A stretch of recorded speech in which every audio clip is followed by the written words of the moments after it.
Hi all, welcome to another chess24 Banter Blitz.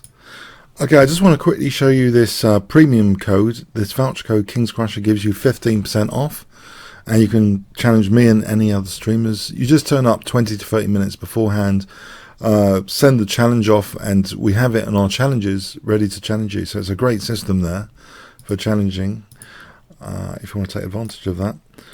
Okay, let's go on to the first challenge. Just waiting for my preview to come up as well. Okay, I think it has. So I'll go on to challenge view. And the first challenge this morning, I hope audio is okay and everything. Please let me know. So great blunder. So hi all. Let me know if audio, everything is okay. I'll try English opening today a little bit, I think.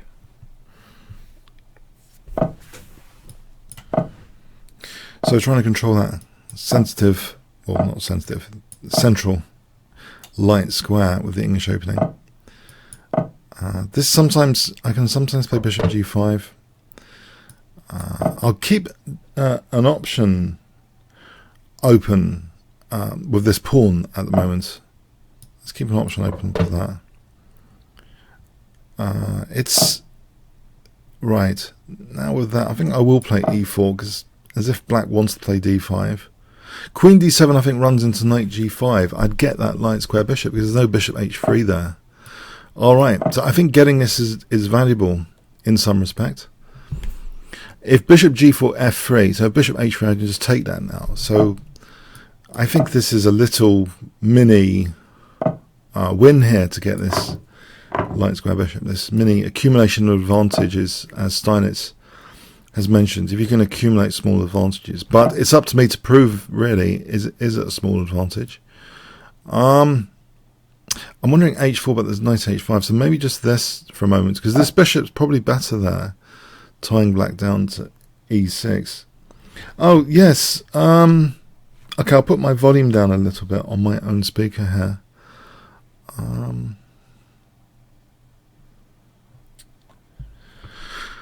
Okay, so this light square bishop, how important is it? Well, first of all, I'm thinking this pinned pawn is useful. Well, knight d5, but he's bypassed that. So I'll create this battery for bishop h6. Possibly in this position, I'm thinking f4 because I'm covering that g4 square as well. Got to watch out for knight takes f3. Maybe this is a good safety, just in case that knight's a nuisance. Now I'm wondering f4. Okay, if I play f4, then maybe this rook's not doing anything over there. a4 runs into knight b3. What about just rook f2 and rook af1? I think this might be a good plan. I mean, it seems a logical thing to me to sort of double the rooks there. If we look at other plans, sometimes, you know, I'd be expanding on the queen side. I don't think there's any point here in expanding on the queen side. It's a long way off doing any structural damage. Okay, so let's just reinforce this f file with rook f2. So I just want to double the rooks. So this knight on d4 remains a nuisance, I've got to say. If I take it off at knight e2, there might be f5 later. So I'm going to do that. I'm going to give up that bishop. Okay. So I'm wondering, maybe g4, g5, bishop g4, h4, h5. That sort of plan has sprung into mind for some reason. Anytime I ever play f5, he gets the e5 square. So I'm wondering this plan instead.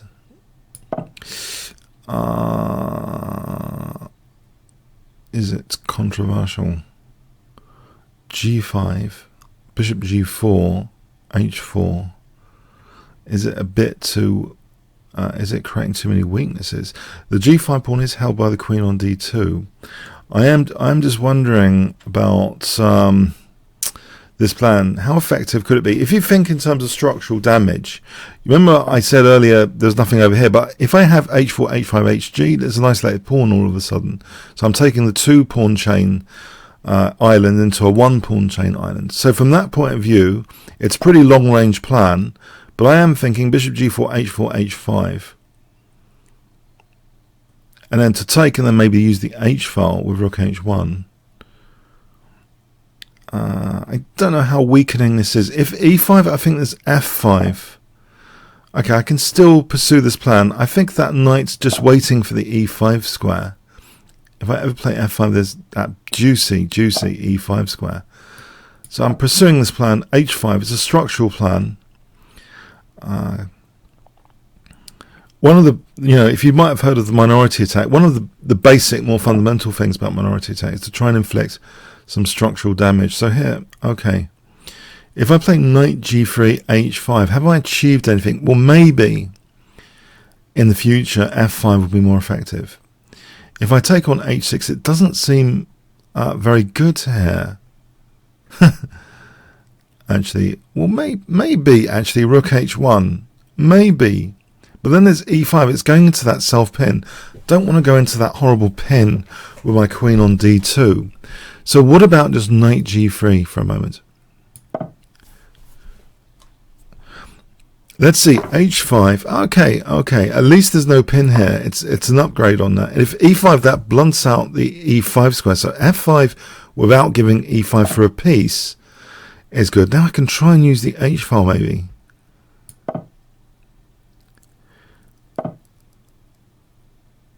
Okay, so the operative word is maybe. I think a3 might be handy for knight b4. Knight b4 is poised to do some damage here, I've just noticed. Let's try and address that in advance. Oh, I've just noticed something else. Rook takes, there was bishop e6 there. The queen, yeah, if the king had to take, I could have gained a tempo on the h-file. There is a battle of nuances going on in these variations. What positional edges could be achieved? If the king was more exposed there, it's worth checking out. Right, I'm thinking e6 is vulnerable. b4 might be actually a good idea now. If ever dc e5 and I get knight e4, knight f6.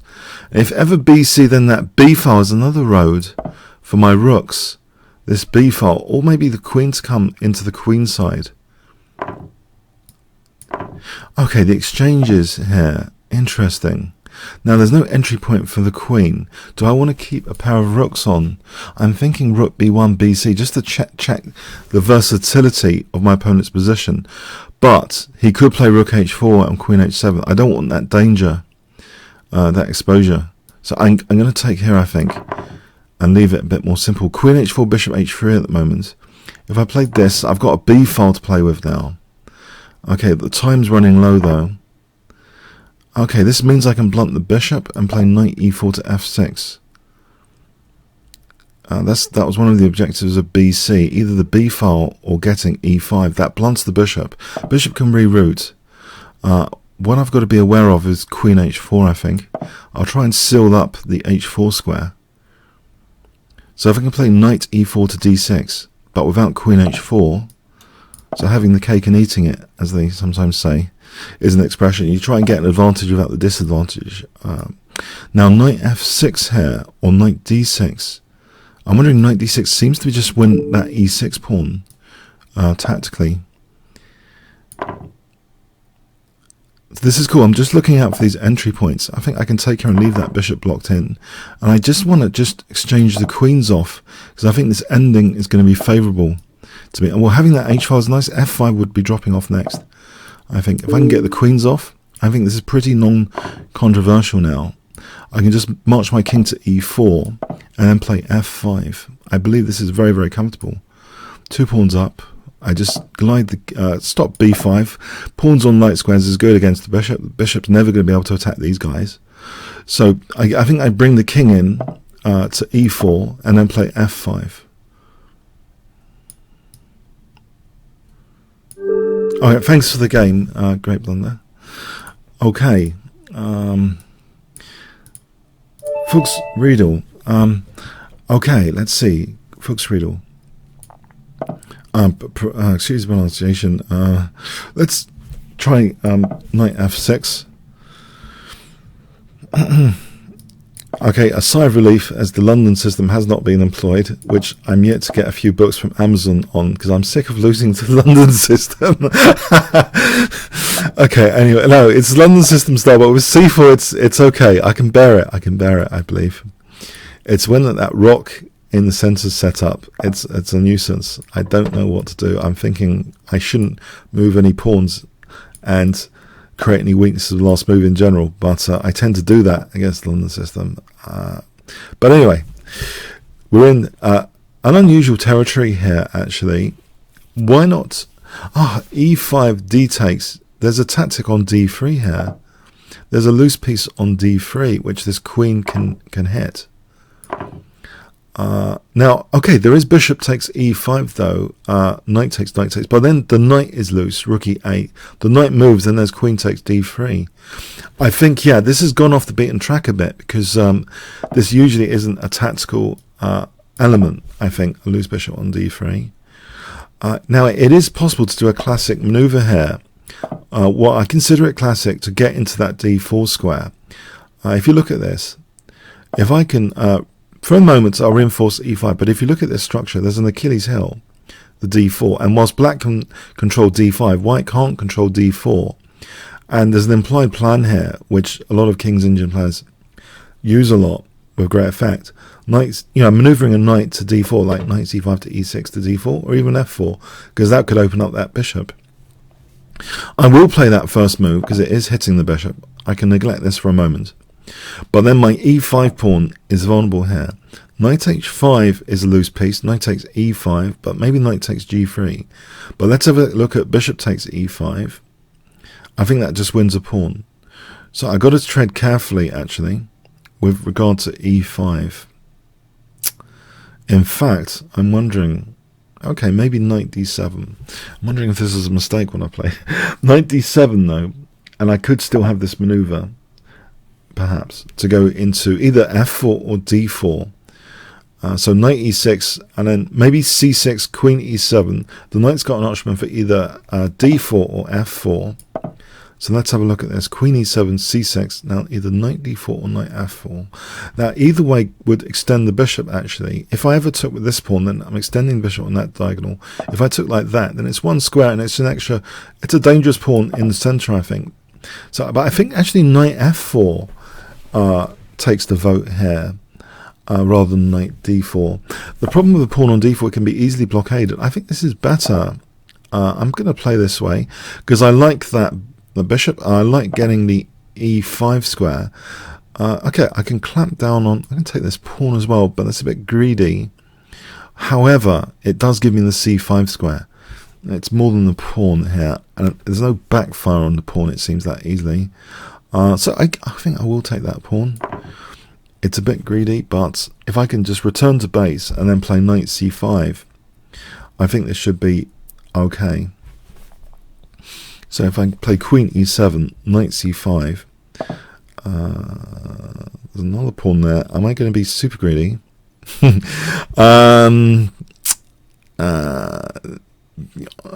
Okay, I'm going to take it. I'm being super greedy.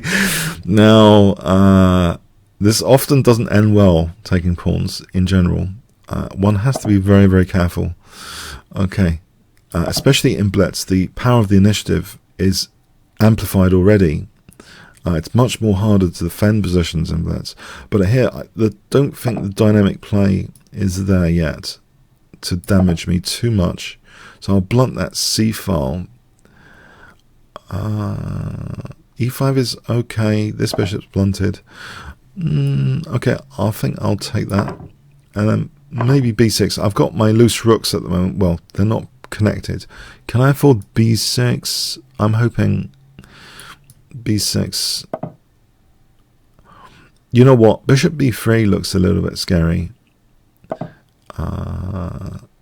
Okay, c5 for a moment. There is a tactical idea of knight e2 if only the rook wasn't e1, but it's worth noting these things. Bishop d5, there might be bishop b7. yeah, this is a liability. This fork, potential fork, it just needs a bit of tipping over the balance to get that fork. So one might think of deflecting the rook away somehow from e1. Okay, this opens up the bishop, and the queen is hanging. It wasn't just positional. Okay, thanks for the game, folks. Thanks. All right, now a mighty player who I've occasionally managed to give a good game to. Let's hope today. I don't know. The English opening, I can't mess around with b3. I just played c5.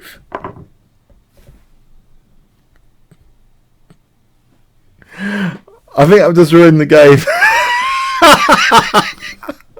That was a mouse slip. Okay, alright, it's an unusual gambit.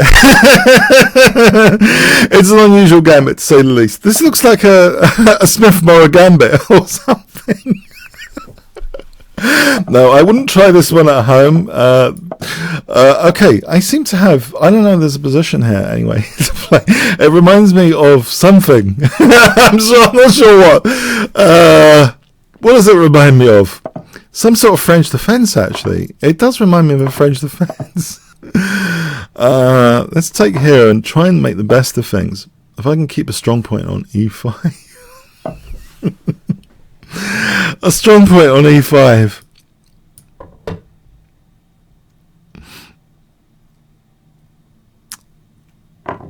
Now, mouse slips are a major thing in blitz chess. And I did move my mouse mat earlier. I tried to actually make preparation for the mouse today. And it still let me down.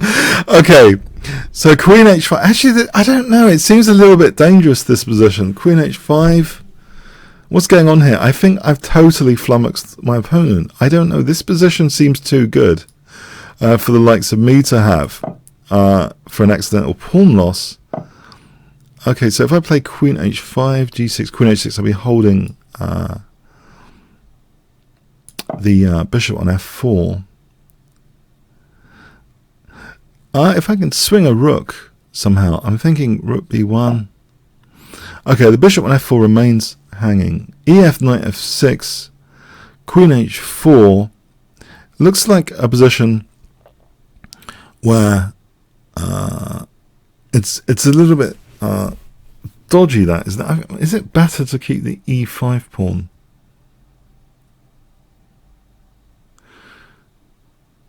Just wondering. Or is it better to open up this bishop? Ef, knight f6. As an example, queen h4, knight e4. Well, that may be... No, there isn't queen e7. Knight e4... D takes... No, I'm not sure about this at all. Either ef... It looks pretty dodgy. Queen h4 after... Okay, I'm going to go with the bishop possibility. But yeah, it's a horrible self-pin here. However, I don't know if I can kick this queen away. She can go to d4. Okay, there is this. Now queen g4 here, I end up losing a piece. My queen is attacked as well. No, I think this is wrong, because actually c3 is dropping. c3 is dropping. c3 is dropping.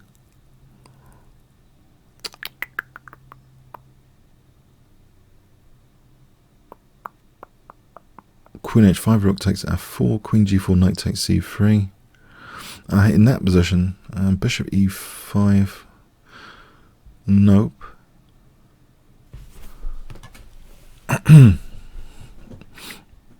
This does look as though I'm losing a piece here. Yeah, no, what I didn't factor in was losing the piece on c3. Unless there's a way... No, I don't think this is good. This is much more crushing than I'd imagined. I'm going to have to resign here. Well played. Yeah. Very tough very tough player. Okay, thanks so much. Okay, commutator.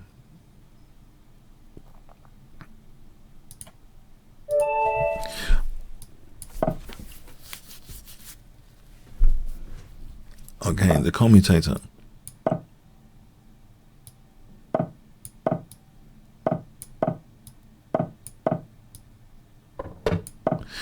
So I'm playing this English Open again without the C5 gambit. Yeah. Okay. So anyway, yeah. Trying to, because the pawns. One of the ideas is to try and control D5. Anyway, you usually want to move that pawn away anyway, unless there's a really good reason. So I'm trying to control the central D5 as one of the themes here today of using this English opening. So let's see, H3. King H2. It looks like a Botvinnik system. Because it probably is a Botvinnik system style of play, where Mikhail Botvinnik used to play this sort of stuff with white sometimes. But actually a lot of his openings look pretty solid and amazing in some respects, actually, quite often.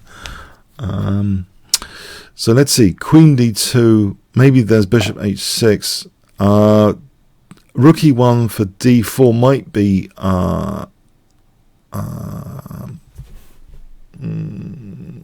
Just wondering, really. ED Knight D4. Yeah, maybe. If my rook was on E1, then maybe D4, ED Knight D4. My bishop's holding E4. I'm hitting C6. One aspect of that structurally. Hang on. D4 Knight takes E4. I can't get to that position, but I was going to say one aspect is this pawn on D6. It's slightly more vulnerable. I think I'll play it now because E4 is no longer double attacked. If I can have this pawn as a target, I've often lost games with black, to be honest, with a D6 pawn target simply against this structure. I've lost games with no counterplay whatsoever over the board. I vividly remember some. Yeah, this structure is sometimes. I don't think there's a reason why this particular structure isn't usually that popular for black at the Super GM though. I think they like the Slav fixed structures rather, because this kind of liability on D6, I think statistically for most games that I've seen, it often doesn't end well with a D6 liability like this. Even though sometimes, black gets counterplay and stuff, quite often white can shut down the perks of this structure. I mean, clearly there's a perk. If that perk can be shut down, and I've had this played against me, basically you try and shut down the perk, the advantage of black's structure, and you just simply pile up the pressure on D6. It's unpleasant. It can be very unpleasant for black. The liberating D5 probably needs to be factored in because it opens up this diagonal against G3, and in conjunction with Knight H5, Bishop E5, I mean that could be dangerous. So let's see, Knight C2, and try and avoid D5 disasters. So Knight C2, and then it starts to tie down a few black pieces. So if I played Knight C2, then maybe the thing is Bishop F4 is Knight H5, but if I played, for example, Knight C2 and G4, G4 here, there's D5, right? That's well timed in a way. However, okay, so Knight C2, there's definitely D5 on the cards. This might be a case of playing F4, and if Knight F6 to move the bishop back to hold E4. Yeah, I think this might be a case of F4 here. So that D5 I can play, I think possibly CD and E5 to blunt the bishop. As long as, so E4 is not hanging here. This is against the liberating D5. So if I got to play, for example, okay, Bishop F2 here as an example. I'm hoping D5 is out of the question. It's slow management of black's, trying to neutralize black's advantage in the structure and try and slowly go for the D6 pawn. So Knight C2 is hitting D6. And when there's one retreating move, it starts to be unpleasant. Okay, so here, one retreating move starts to be unpleasant. I've had this for black, really. I just find these positions unpleasant. With black, I try and avoid, if possible, this sort of thing. There might even be e5, because if you imagine bishop f8, e5, d takes, there's bishop takes, pawn takes, there's queen takes, d7, potentially. I mean, potentially that's a loose bishop on d7 with this e5 break. Maybe not here, actually. The knight's holding d7. That was wrong. The knight's holding d7, but you can start to see if black starts retreating. Let's see, g4 might be possible for bishop g3 as well. So g4 here. There's a possibility of bishop g4. I'm not sure that's that sound here. So it might be the case that I can play bishop g3, which yeah, is trying to manage black's generation of counterplay. Okay, now I've played a similar piece sack in desperation myself within this structure as black, so I know the feeling of wanting to break out. Okay, so rook e3 for doubling rooks here seems an idea.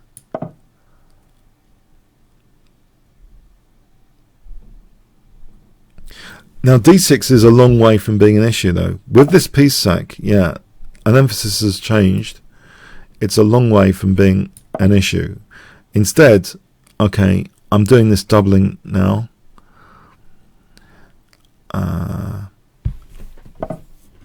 Right, I was trying to be against that d5 earlier.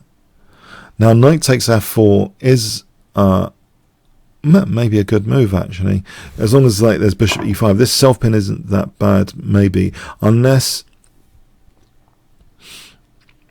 you know, e5 is not that hot either. I think I'll just go away from this for a moment. Bishop f1. Yeah, no, I think black's generating something here.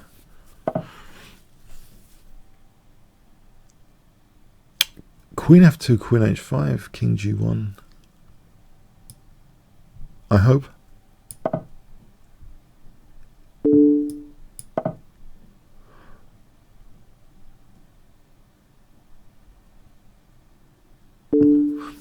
I'll simplify. I'm thinking d6.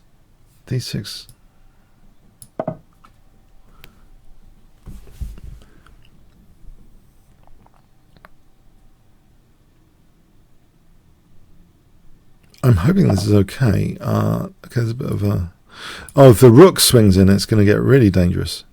So how about... Okay, d7. No, d7 he just takes that pawn.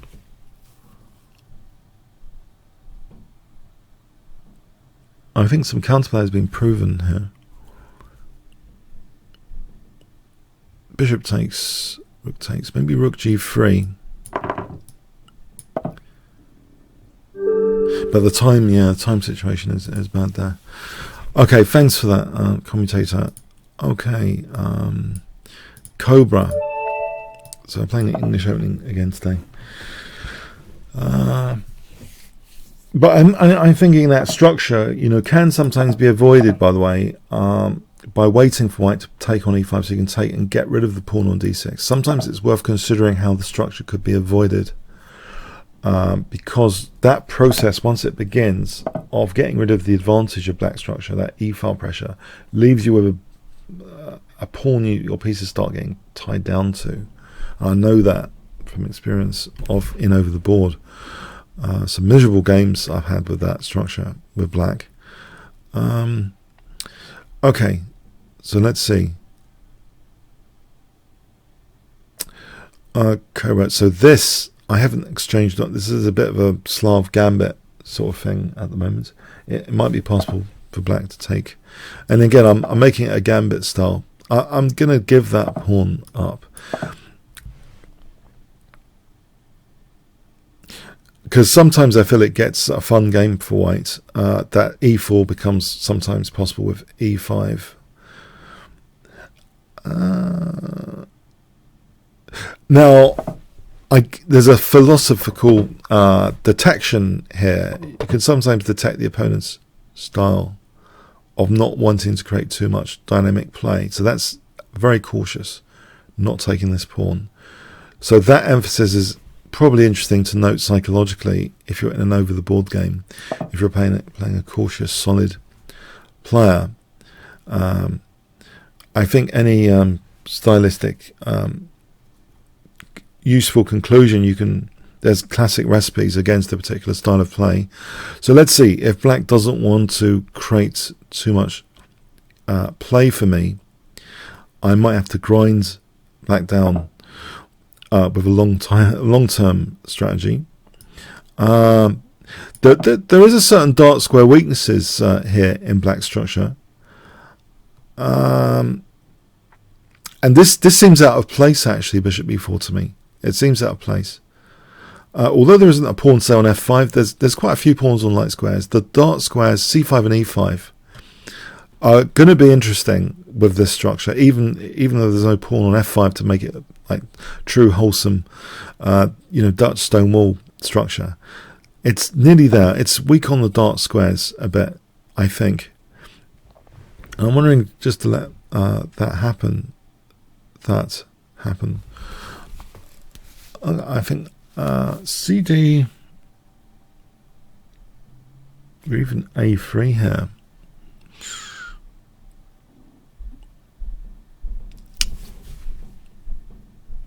Okay, I'm going to let that happen. Okay, that's interesting.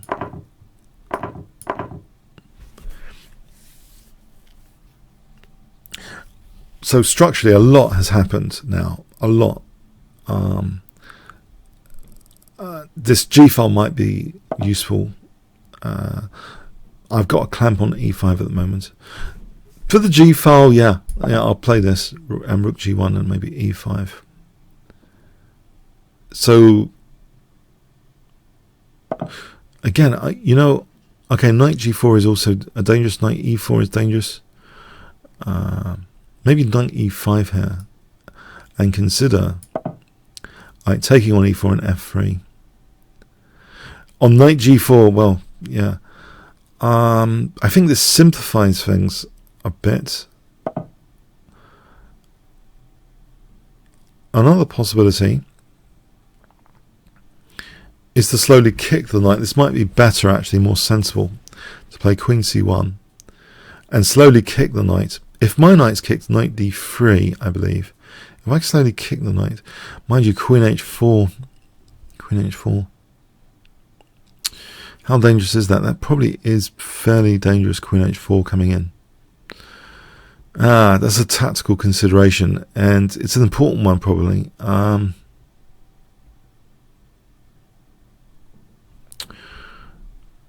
Maybe there's Queen E3. Okay, let's see. Queen H4, Queen E3.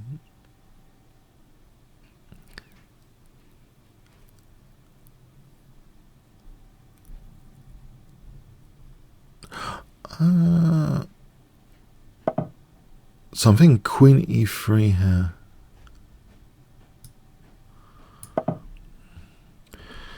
Any F3 does Knight G3. Any yeah. So F3 is ruled out at the moment.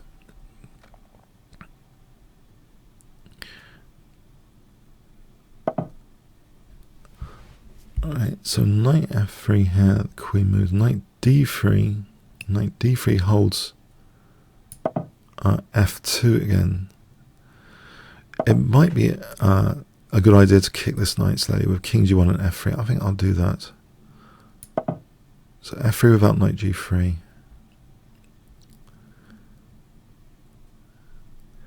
Yeah, I think that G-file plan has been put on hold significantly. Okay, so I think F3 here.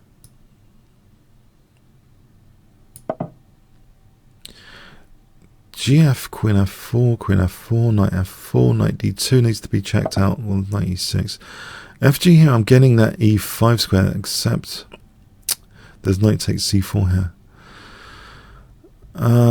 So maybe c5, knight c4, queen f2, queen f2, king f2, g takes, knight takes f4. Just want to make sure I'm not losing bits around the shop.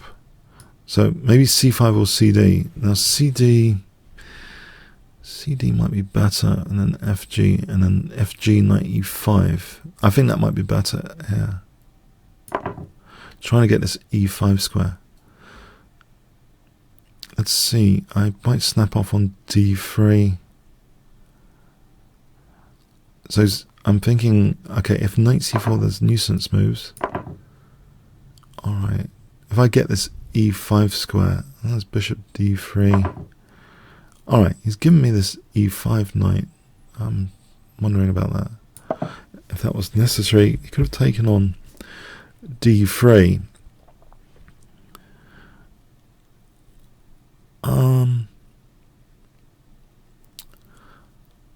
There's a certain gambling element with moving these pawns to attack me. It's the sort of thing I indulge in all the time in different aspects of gambling in chess, whether that's time odds or pawn moves.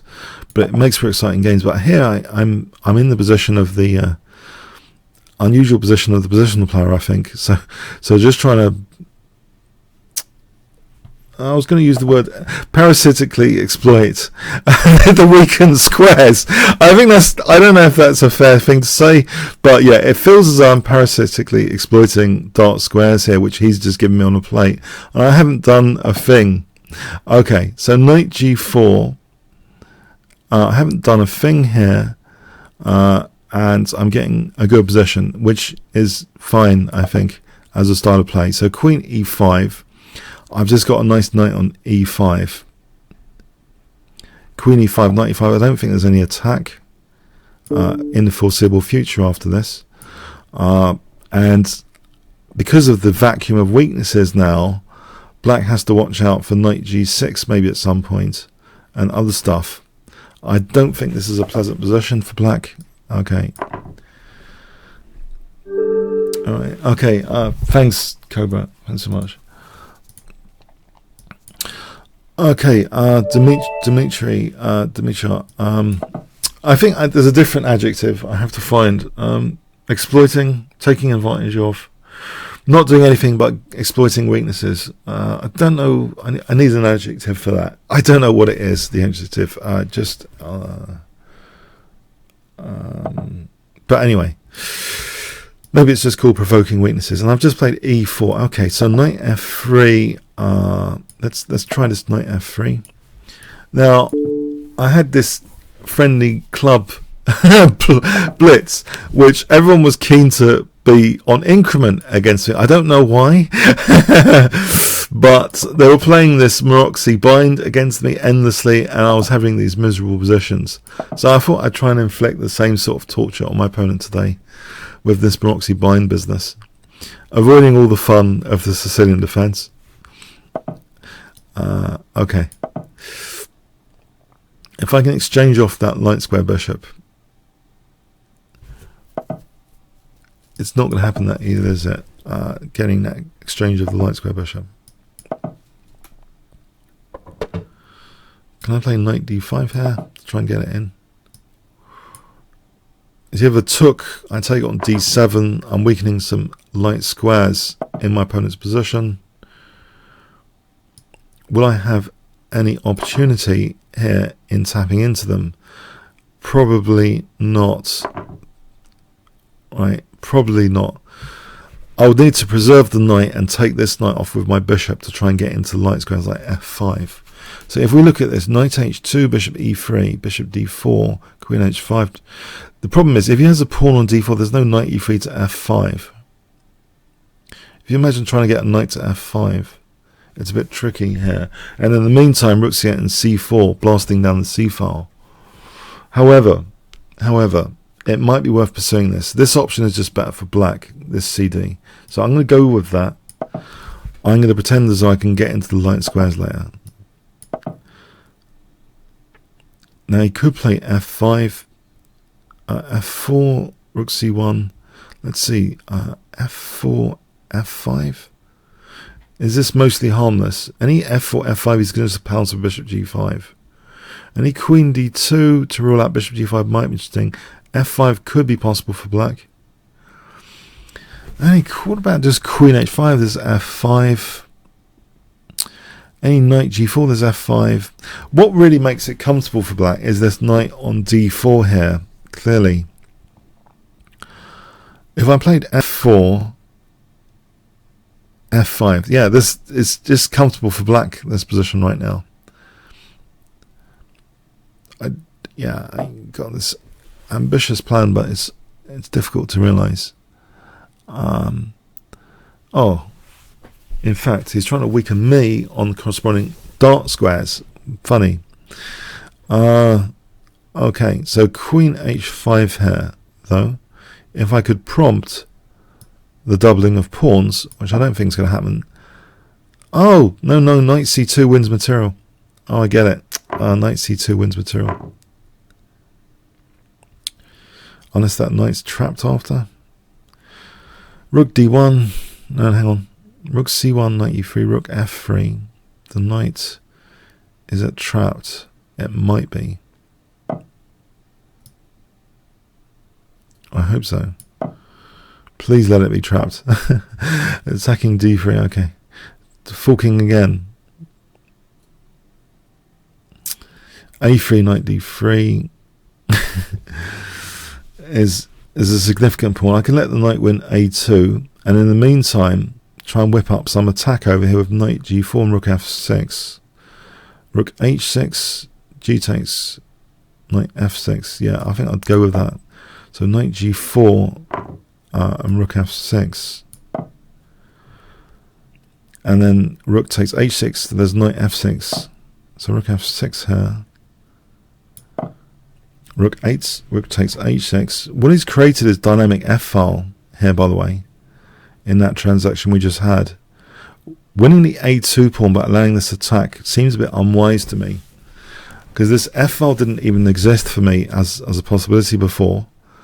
That's a short-range tactic transaction, but giving me what seems to be a phenomenal attack here on a longer scope. Multiple move scope. So rook f1, rook h6, king h7, rook h6. This looks devastating, potentially. Rook takes h6. Looks devastating.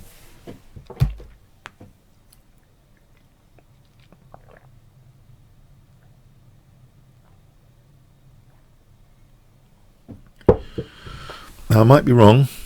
Maybe I should, on the rook move, f7's neglected, right? So maybe rook f1, knight d3, rook f7 looks even more crushing with knight h6 and queen g6. So let's see. Maybe I safely just double the rooks here and ask about f7 rather than rook h6. This could be a little bit controversial. Rook h6, king f8, rook h8, king e7. I think it's easier just to keep the king hemmed in without running away with rook f1. So let's see, rook f1, knight d3, rook f7. Queen moves, knight takes h6. All the pieces are in full attacking force here. Now rook h6, queen h6 threatens knight f6. If f6, rook f6 with the idea of rook g6. This looks too crushing now. So there's immediately the idea of knight f6. If I just want my material to get the queen, I think that might be good enough. Queen h6 is also appetizing for knight f6 mate. Now if we factor in defensive resources here, at minimum, I think I'm doing more damage with queen h6.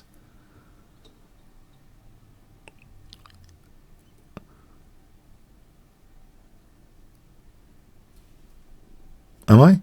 Hold on. Queen h6, queen e7, knight f6. I'm still winning the queen there.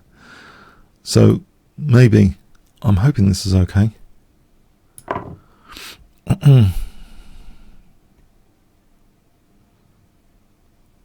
f5, knight f6. I take the queen and rook f5. I get another pawn. f6. I just get another pawn basically, I think, rather than going with knight f6 immediately. So I'm threatening knight f6 mate, and that's pretty forcing.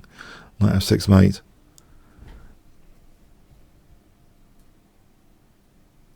So I think the f pawn has to move here, basically. If we look at this, I think the f pawn has to move. Or maybe not. Okay. Rook f5 to g5 now. Looks very good. Now f6 again is possible. Rook f6, rook g7 as an example. So how about rook h5, rook g7, queen... I pick up this rook, which is loose. I think rook h5 might be the way to go. Because if king f7, queen h7, pick up that rook, otherwise I'm picking up that rook. So let's see. Rook g7, queen h8, just pick up that rook. King f7, queen h7, pick up that rook. I think this is stronger than rook f6 because I'm thinking rook g7 is the defensive resource, and I don't pick up any rook.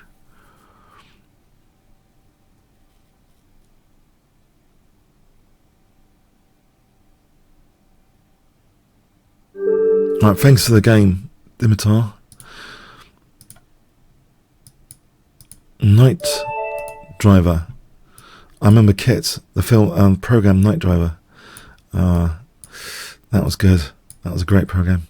Cool car. Okay, let's see. Knight f6. Let's try a Banker gambit.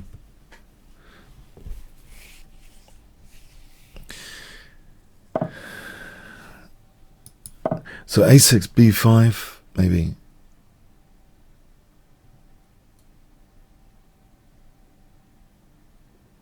So this structure is pretty exciting, but you can get permanently space disadvantage and losing position quite easily out of it, generally speaking.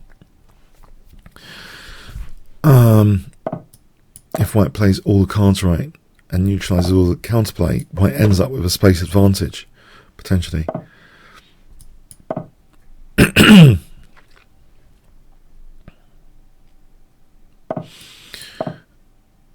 This is just a recipe I'm following. Knight e8 to c7 is just a standard recipe.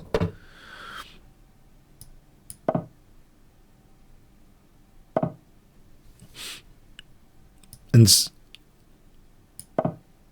it looks pointless to play knight c7. I know.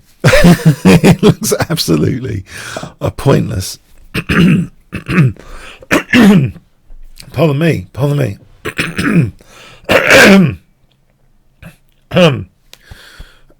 know what's happened there. Okay, b6. I'm going to accept the weakened a pawn.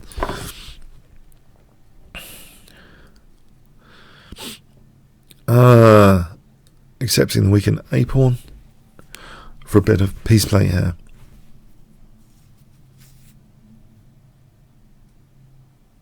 I remember I had a load of blitz games with Andrew Webster, who became later an IM in this. I took some with this dynamic. He clamped down with a5. I did this. I remember some of the games. I mean, vaguely. And I got some counterplay, and there were blitz, so I think that's relevant to mention. So yeah, I mean, the positional players will try and relish this a6 pawn weakness, and quite often they're right. It's just losing for black structurally. Okay, so, but anyway, I'm just working on the piece play here. So knight e5. Okay, so bishop f5 is e4, I guess.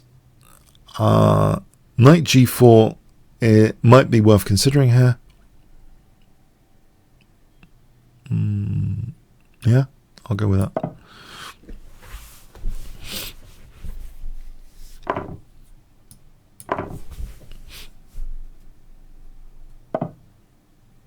So bishop f5, e4, bishop d4. I'm not sure what I'm gaining there. Probably nothing, so I'm going to move this bishop back. Having the bishop, I think, is a bit of positional security, though.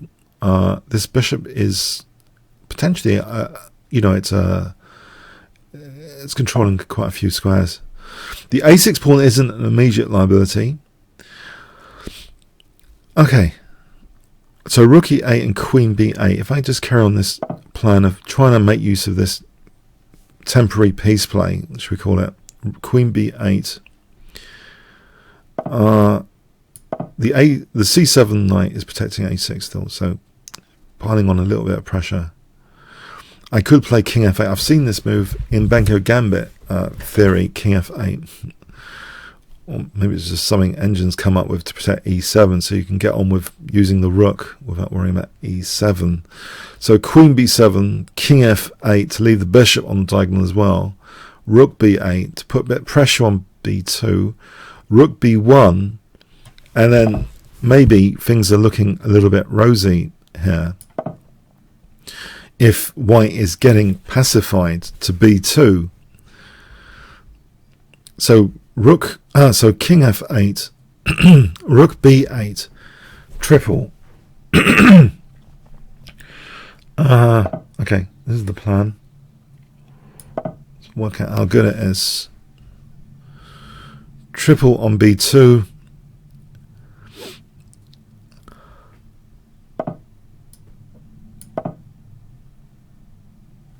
And if white starts to pacify on b2, then this a6 pawn isn't such a big deal, probably. So rook b1. Let's see. What can I do with that after rook b1?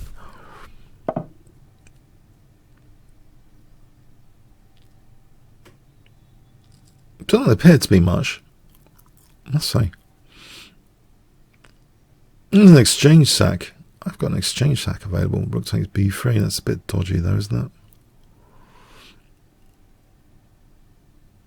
Probably don't need to do that.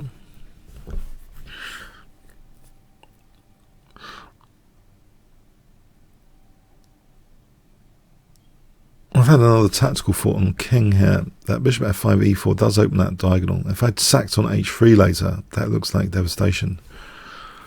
In fact, slyly play queen c8 with the idea of bishop f5 e4, bishop takes h3, with the idea of queen takes h3 and bishop d4 check, with the idea bishop f2, queen g3, for example.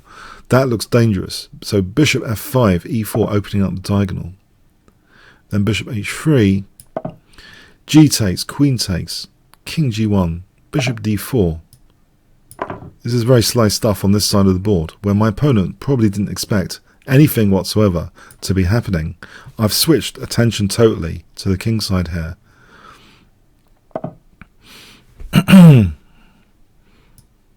So bishop g4 with the idea bishop takes f3, queen h3. Okay, h6. Okay, idea knight f3, bishop takes h3, knight f3, bishop takes f3, queen h3, queen h2, queen h2. Well, I think this is good. Unless there's something devastating with the knight, I should do this. I think b3 is dropping. If queen h2, king h2, rook takes b3.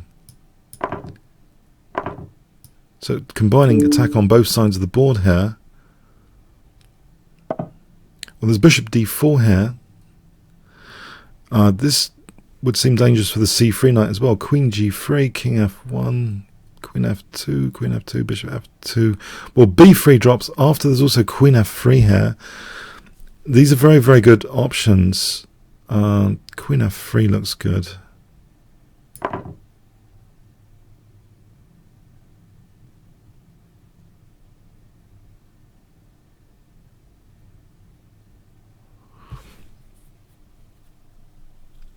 Bishop d4, king moves, queen takes f4 with check.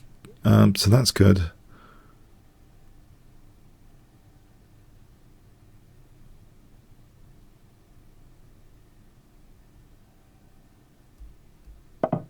Bishop d4 here. Yeah, it's pinning the queen. Alright, thanks for the game, Night Driver. On this occasion, you know, a6 can be losing. It depends how the counterplay is managed. To often bring out structural weaknesses, you need to manage the counterplay, otherwise that's really dangerous sometimes. Okay, so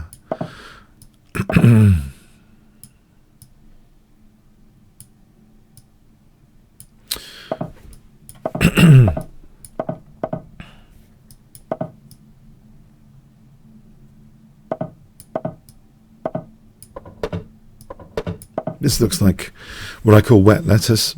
I had this game in the London Classic. I played this, got nothing out of the opening, and I swore I'd never play this ever again. This setup with white, because it doesn't have any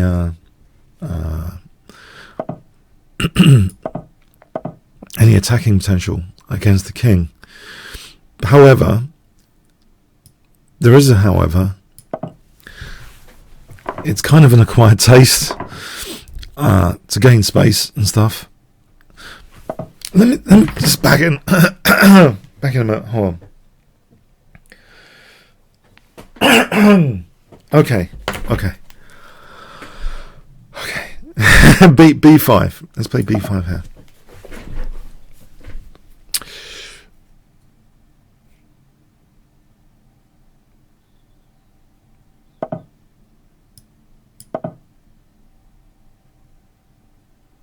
Knight A2 to B4 looks good here. There's a backward A7 pawn. So knight B4, rook A1. If black could win the exchange, I'm still thinking that's kind of dangerous with the queen on A1, potentially. So he could control A1 here with moving the knight. He doesn't. So A7's targeted, which means now, okay, let's go with rook A3. There's a potential doubling, but no, my queen would be a tactical liability at the moment. And if this is blunting the A file, so am I going to do some sort of exchange sack, or just going to take that knight with the bishop?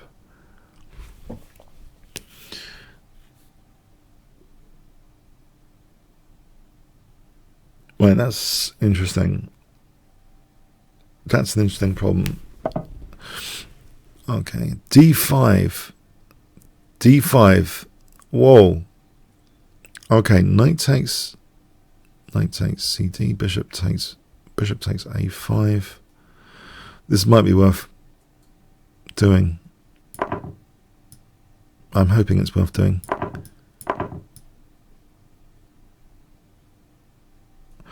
Take this knight off. Otherwise my A file is like getting nowhere. My D5 pawn's attacked. So let's see. Bishop takes, B takes, knight D2 is plausible to protect D5. Don't see where else the knight goes to protect D5. Maybe black is better here.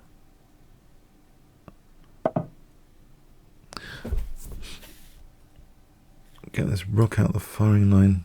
Maybe E3, D4. Queen D6 is hitting the rook. Rook A2. Okay. If I took that, it looks as though black's got a lot of play here. Unfortunately. Queen B1, rook B6, Queen A2 maybe. Maybe there's a shelter on A2.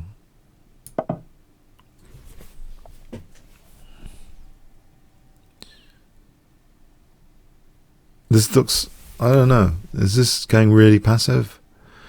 Or what? There's also this is actually a really dangerous pawn as well. Okay, hitting the rook. Rook A2. It's hitting E2 as well. Rook A2 then.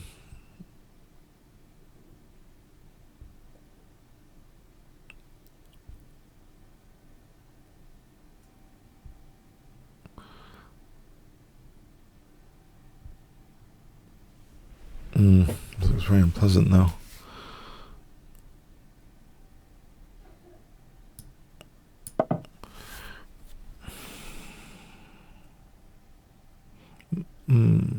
Rook takes bishop f1 because my knight's held. Am I hitting this guy?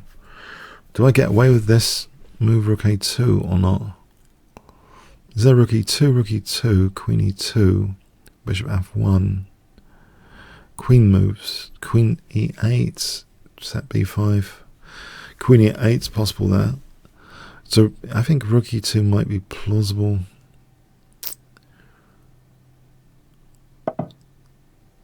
Right, bishop d. Okay, bishop d3 now is threatened. If I play queen d1, like a tortoise. Okay, queen d1 like a tortoise. Okay. If needs must, queen d1.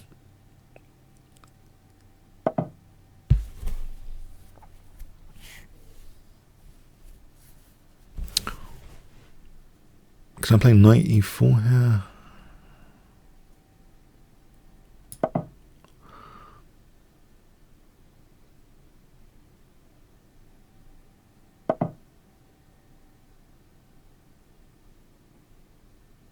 So queen d2 is f5. I think I should start speeding up because my position looks lost. Okay, or try and sack the exchange here with rook b2, just to get some dark square compensation and get rid of this menace, this pawn menace. So queen e6, rook b2, ab, queen b2, bishop d3 hits my queen. Right, again, I can try and just get rid of this before bishop d5 happens. I think I need to have rook b2. I need to have rook b2 as an option, I think. Otherwise, this is just not nice. Okay, knight g5. Where else is this knight going? There's bishop f6, rook takes b6, bishop takes g5. Maybe there's f4. Knight c3. Wouldn't have thought so. Bishop takes g2. Oh, this looks nasty. Also, there's bishop f6. I'm just losing material.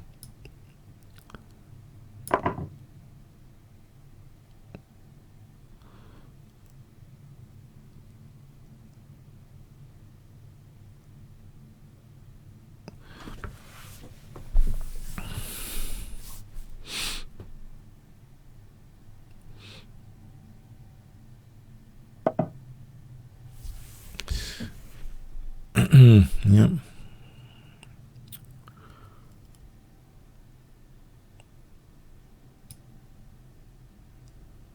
Yeah, I'm going a piece down. I get rid of this pawn though. Oh, or rook down. Is there anything else to say? Queen f4.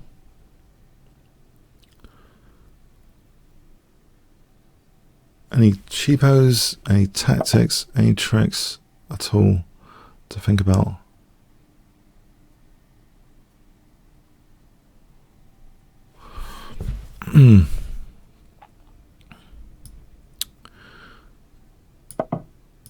So this other rook's going. Maybe I could have taken on an a3 there, about 20 seconds. I don't think he's going to make it actually. I've got a trick, knight g5.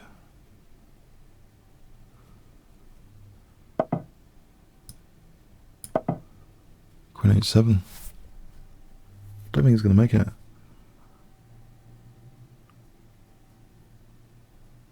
No, not with that amount of seconds.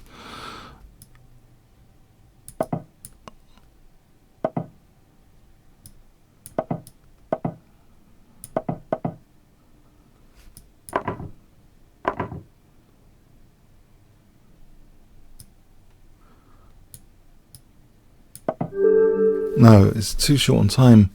That's the problem. It was a great game. I mean, I think black was just better from way back here. If we have a look at this, I'm thinking black's better.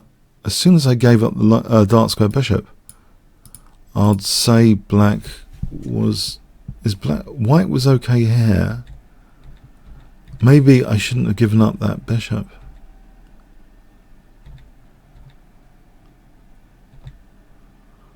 Okay, it gives CD here.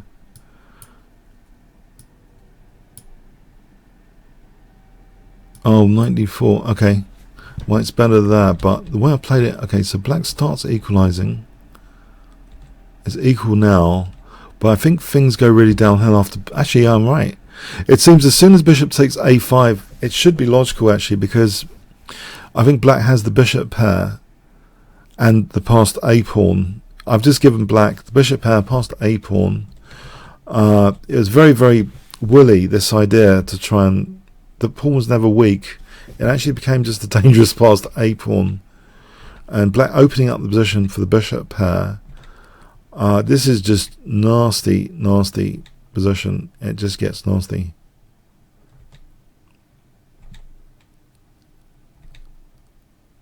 Just black's absolutely winning here. Yeah, bishop c3, queen b7, rook takes b1. Yeah, I'm just out for tricks after that. Okay, well played. I'm just out for tricks after that. All time. Okay, well played. Autonomous.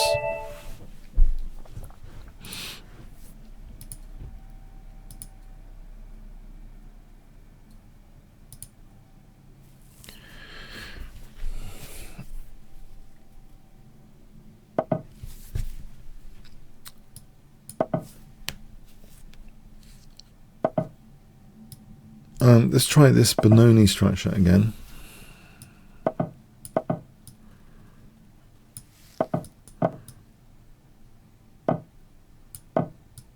Okay, we're into a king's engine now. 4 pawns attack. So this is the standard recipe I know about. ED and bishop g4. Waiting for h3 to play bishop f3 to weaken the dark squares. Now usually CD's play this is slightly different. There's no avalanche with e5, but what's the upside of white taking with ed?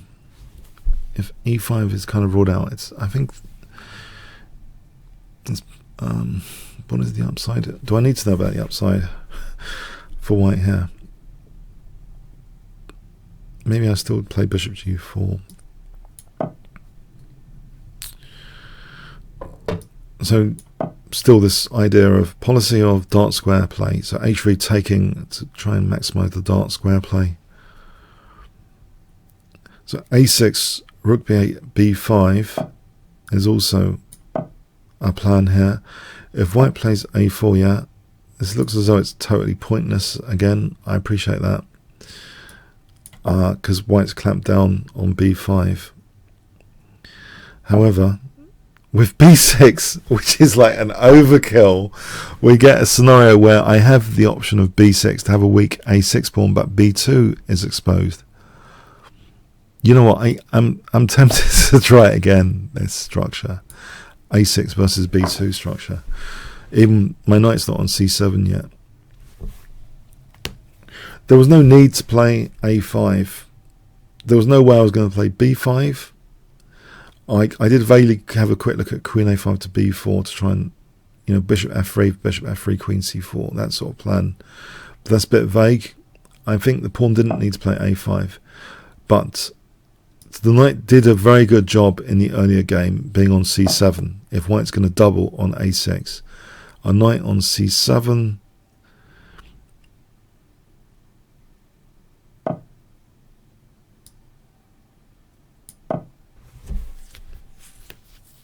Is holding a6 for a moment, as in the previous game example earlier.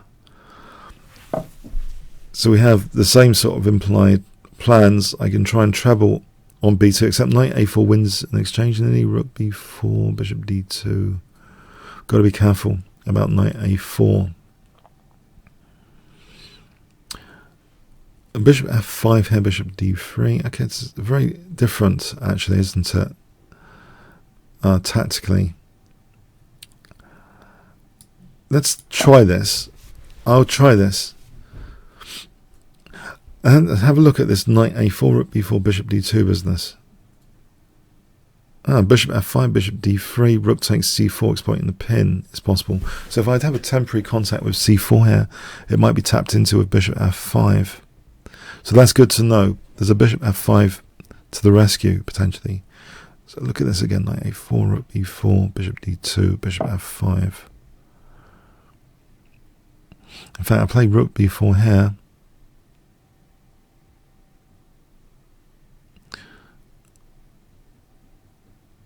No, knight e4 is protecting c4 with the queen. That's nonsense. Excuse that.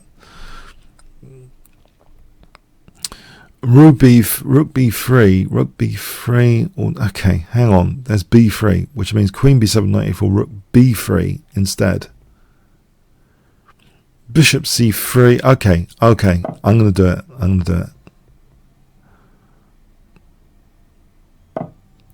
There's also an exchange sack possibility of rook b4, which has been mentioned to me in one of my over the board games as interesting to get the c5 square. This is very interesting and almost tempting. If there's bishop c3, you know what? No, hang on, with the knight on a4, there's no knight c5.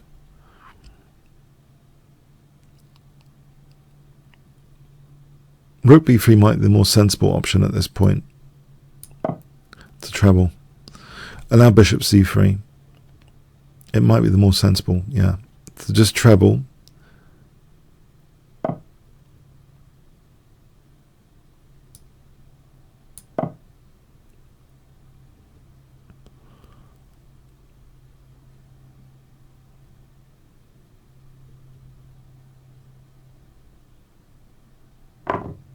Okay. Bishop f5 is on the cards. There's no bishop d3. There's no check. So bishop f5 is a threat. Incoming threat needs to be parried. Bishop f5 needs to be parried, it seems.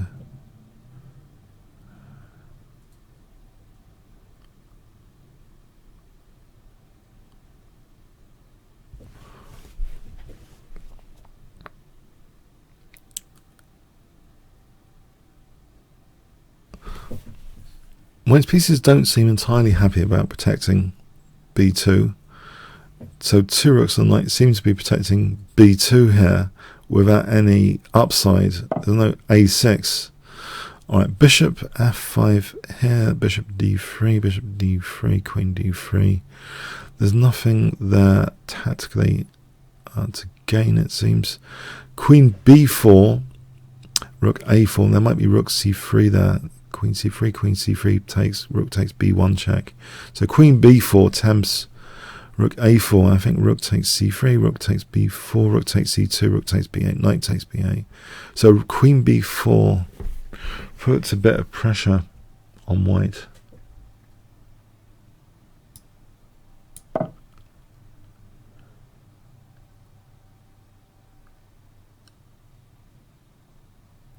So let's say bishop f5, bishop d3, queen takes c4.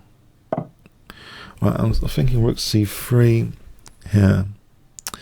Let's check this again. bc, queen b1, queen c3, rook b1, rook b4, rook c2, rook b8, knight b8. I think so.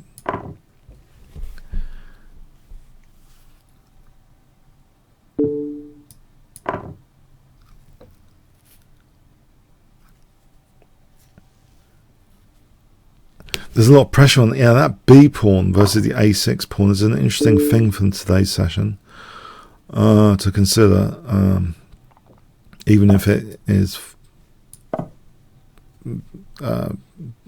double-edged. Right, thanks, Autonomous.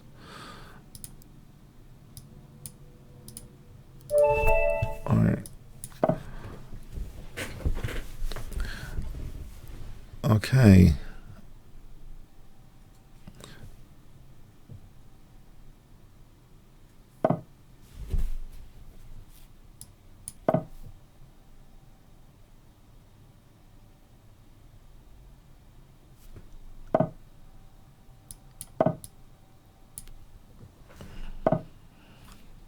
Rubinstein, E3. So my good old friend, rest in peace, Steve Weston, used to say about the Rubinstein, as a solid thing against the Nimzo. I'm not sure about this Queen B3. I've gone off the beaten path here now. Okay. So he hasn't inflicted the dreaded structural damage. Now, I haven't castled kingside, so I might actually castle queenside here. I would welcome bishop f3 for naughty reasons of the G file.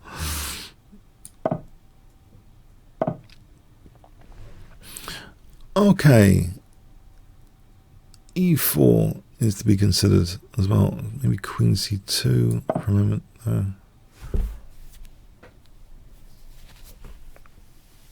If I castle and then e4, e5, I'm controlling e4 at the moment.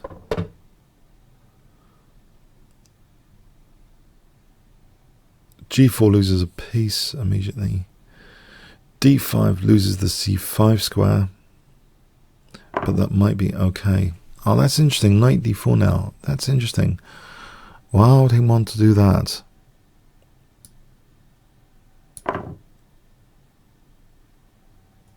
Bishop g2, of course, I'll welcome the road to the king, but I'm also welcoming the possibility of just knight f5 here. Okay, if I drop back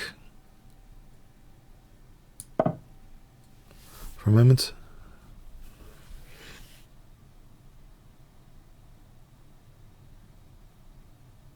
h3, bishop g2, rook h2 might be possible. h3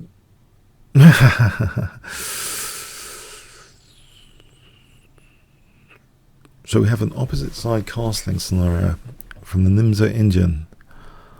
I remember a game sending shockwaves. It was a Spielman game where John Spielman, Jon.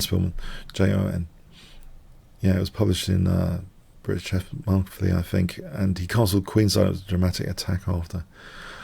So it's quite unusual, I think, to castle queenside against the Nimzo Indian.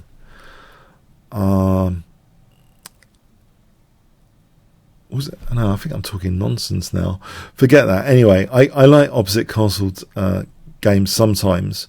It depends how bad the C file is, really. Here, I mean, I don't know if black's opening up against my king that quickly. And I'm not even... Whoa!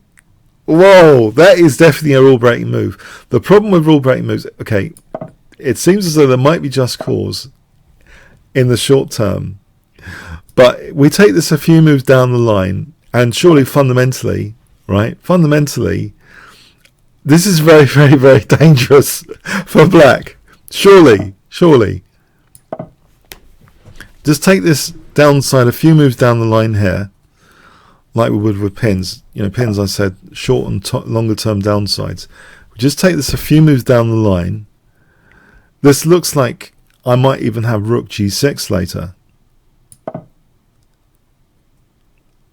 Or bishop d3, bishop g6. It looks as though f5, I mean, not f5, it looks as though this pawn chain is saying, please, just hammer me, bishop d3, bishop g6. Okay, maybe it's not. Okay, rook takes h3 is a loose piece here as well, which is probably worth snapping off.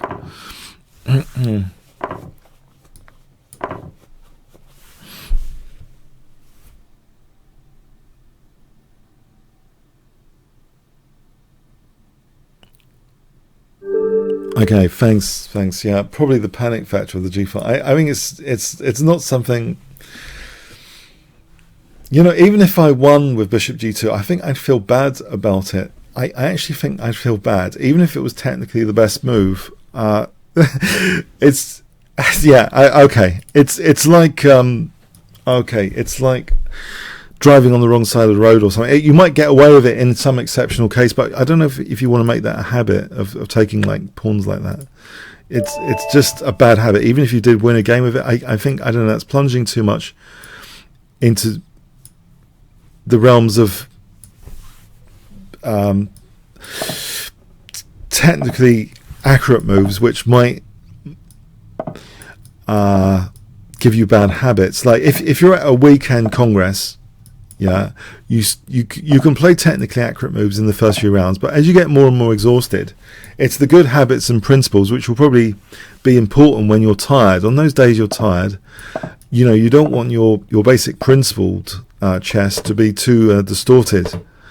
sometimes. I'm thinking the basic principle chess has got a great place in either blitz or when you're tired in long games, in long tournaments, because you know that you're shielding against the longer term downsides of what seems to be a tactically justified decision. So you know, those moves that look good are often they do have a longer term security about them. And taking a pawn knight on g2 is to me a longer term downside, unless you're really exceptional calculator. Sometimes it's just not worth it. And even if you could do all the calculations, if you're really playing in a weekend of it, you're just going to be exhausted for later games. I think it's going to be totally exhausted. So I think there's a case for sometimes playing principled, practical chess, trying to just shield yourself against the longer term downsides. And that includes not going into self pins as a big example. Another big example, not going, because tactically you might justify going into a self pin to win a pawn or two, but then a few moves down the line you discover, well, actually you're losing a piece or whatever. So these principled ideas, they shield you, I think, from the longer term downsides, and their energy consumption, you know, is lower than being, you know, tactically trying to be tactically like a hawk all the time. Now knight e4. I lose b2, and d takes, I lose c4. That's unfortunate, isn't it?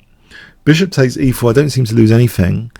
It doesn't. It loses the f5 square though, so that's unfortunate. I'll play it. It's an unfortunate thing, or not. Hang on, queen d7, knight g1.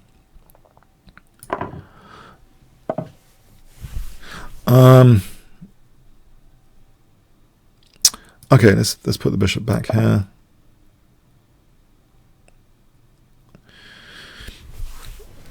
That was a necessary evil to take on with the piece. Yeah, I have to start doing something with this position. It's not too great at the moment.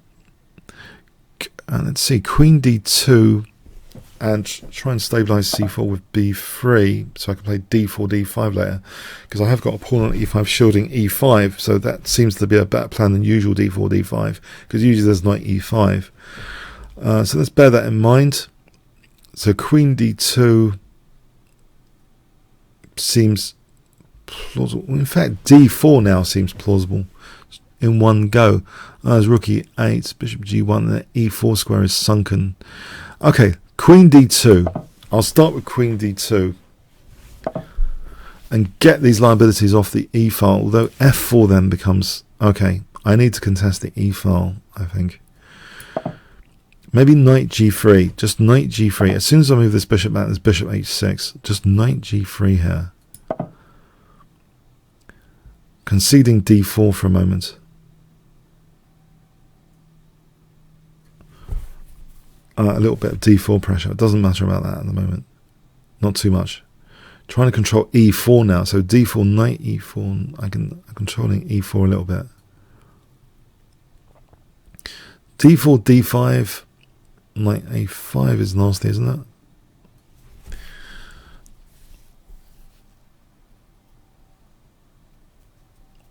d4, d5, knight a5.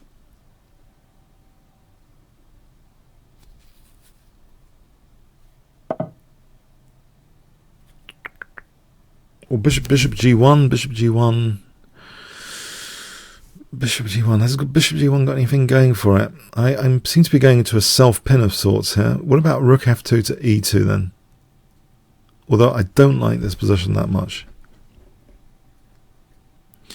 I don't think knight d5 changes the picture. I don't think d4, d5 really does anything for my position except create even more weaknesses. I don't know what to do really. Yeah. Okay, don't panic. Don't panic. Bishop g1. Bishop h6. I just can't get to grips with this position. Okay, I'll do this. I'll do this. It's not ideal.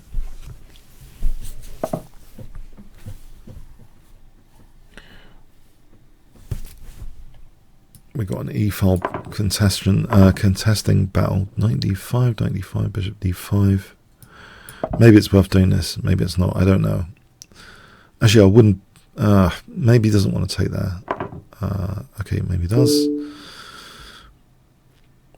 H3 is hanging again, potentially. What about knight f5 and bishop e4? Or queen g2 drops d3. Let's have a look at this again. Knight f5, bishop e4. Nothing is dropping off that easily, surely, there. Although my dart squares have been compromised. Let's see. Queen g2, b2. Hold b2 for a moment.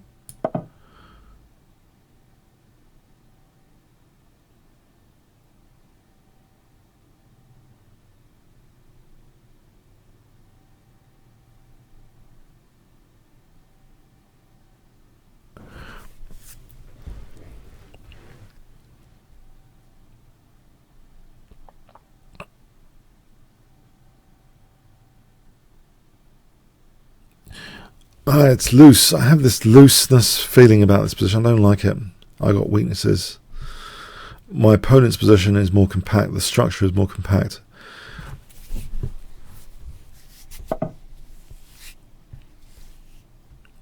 It's good to try and shake some negativity, though, sometimes. Okay, so to avoid being too negative, queen g2 and f5. What about queen g2 and f5?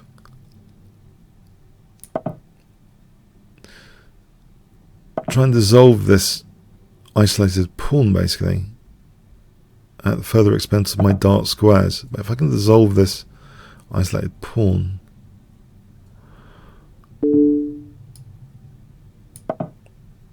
now hold on, things are looking up a little bit. Bishop h2. Oh, he's let me dissolve the isolated pawn. Feel a little bit better now.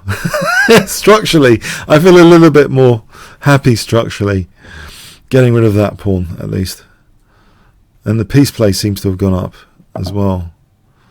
Okay, attacking the queen here.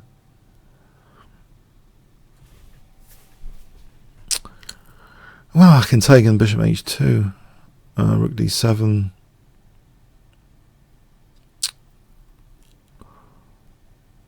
Oh, taking rook f8 wins a piece. I just noticed. Or even rook f8 here wins the queen, actually, because it takes queen b2. This is overloaded. There's rook f8 here. Quite a nasty forcing move, actually. Yeah. It's almost like a loose piece. It's only protected by the bishop. So rook f8 does win the queen, it seems.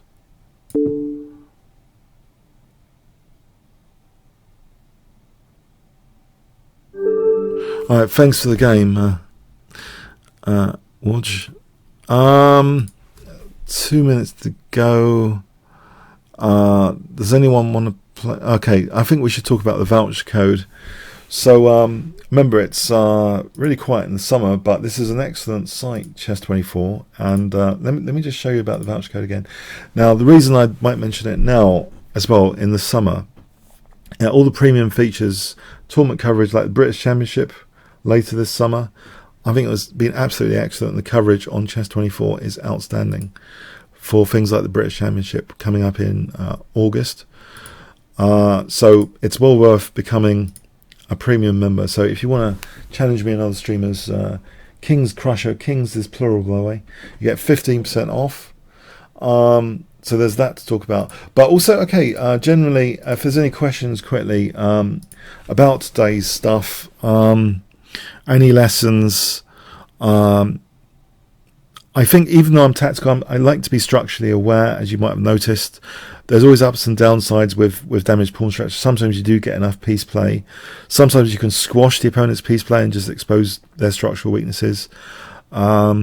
It's good to learn about pawn structures generally and be aware of that higher level thing in the midst of tactics. When you do tactical sequences, the principled moves, I think, shield you from the longer term downsides, like not going to self pins, taking dodgy pawns, taking pawns in general. Sometimes there is a horrible longer term downside to factor in. So okay, so Is C5 good in the Sicilian? C5 is a Sicilian. So, yeah, it's pretty good if you want to play Sicilian. A4 C5 is a good idea. If you, I'm not sure what do you mean? Is C5 good in Sicilian? I think the Sicilian's quite good. Okay, all right. So anyway, have a good rest of the Sunday. See you next week. Yeah, 1 fun, 10 boring. If you want to quickly vote if you thought this was fun and stuff, quickly vote here, that'd be cool. If you want, just quickly vote 1 fun or 10 boring. I hope it wasn't too uninteresting. All right. Thanks very much.